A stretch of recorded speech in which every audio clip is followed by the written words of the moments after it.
امروز اومدیم با یه ویدیو دیگه از ملف لگ پابجی موبایل. خب بچه ها، امروز ما به 2 برنامه دیگه ارز داریم که خیلی از بچه ها گفته بودن ما گوشیمون لگ داره، چیکار کنیم تا لگش تموم بشه. امروز ما اومدیم که 90 FPS یا 120 FPS را فعال کنیم. خب برای 90 FPS یا 120 FPS چی لازم داریم؟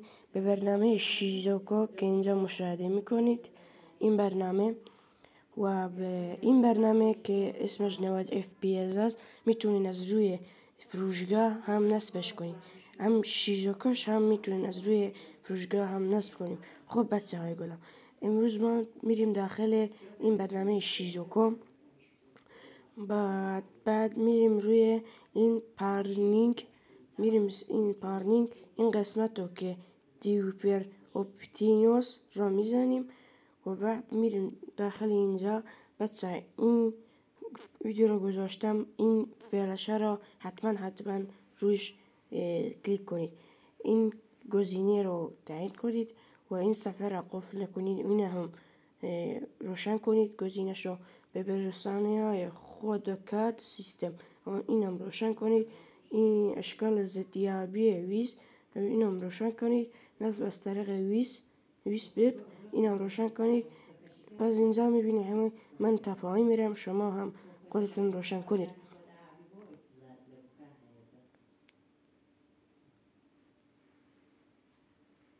خب بچه ها گلم، بعد اینکه این تموم شد میایم بالا اشکال ضدیابی بیسیم اینو میزنیم. فقط بچه ها ما به یه گوشی نیاز داریم که باید اینترنت داشته باشد و بهش دسترسی داشته باشیم. بچه ها گلم، وقتی به اینترنت دسترسی داشتیم این گزینه رو روشن میکنیم. بعد روشن شد میایم اینجا جفت سازی دستگاه با استفاده از کد جفت سازی، میبینید خودتون مشاهده میکنید. بچه هم وقتی این رو مشاهده کردیم این کد را میزنیم، تایید را میزنیم و کدی که پایین صفحه میآید روی یک کاغذ یادداشت کنید و بالا بیایید شیزوکو یه پیام برای شما استفاده کرده، یه فلش از اونو بزنید و کد را وارد کنید و او را وانه کنید، او را تایید کنید و بعد بیاید بیرون از این سیستم. بعد استارت را میزنیم و دیوید پرینگ رو میزنیم که بعد تموم میشه. خب دوستان گلم، بعد اینکه تموم شد میایم این استارت رو میزنیم. اینجا یه انگلیسی براتون میاره، 2-3 ثانیه باید صبر کنید تا بره.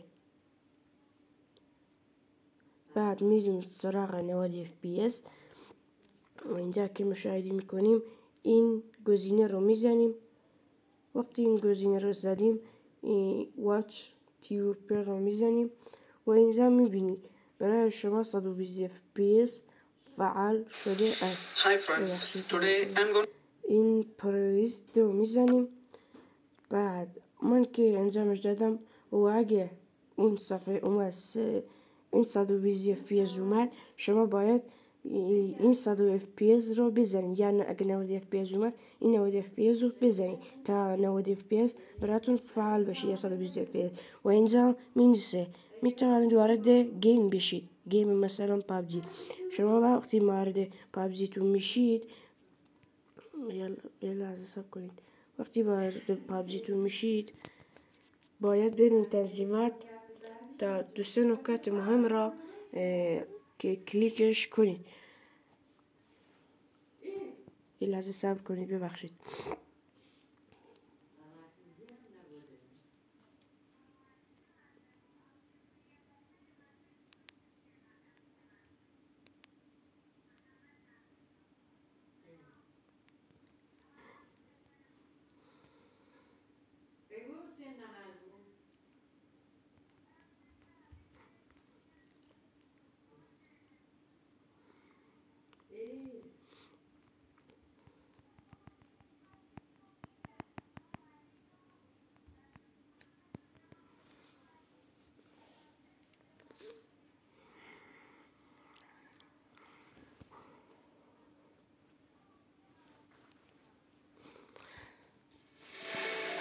خب بچه وقتی وارد بازی میشیم میایم سر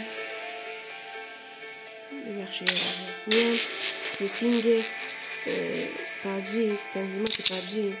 وقتی وارد ستینگ پابجی میایم گزینه گرافیکسی رو میزنیم و اینجا میدونید 120 FPS برامون فعال میشه.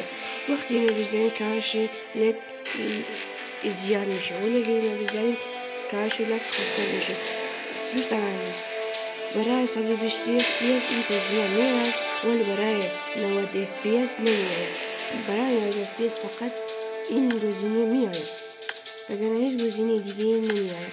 خب بچه ها اگه برای 120 FPS باشه یادتون نره این گزینه رو بکنید 120 FPSش کنید. ببینید اینجا میره.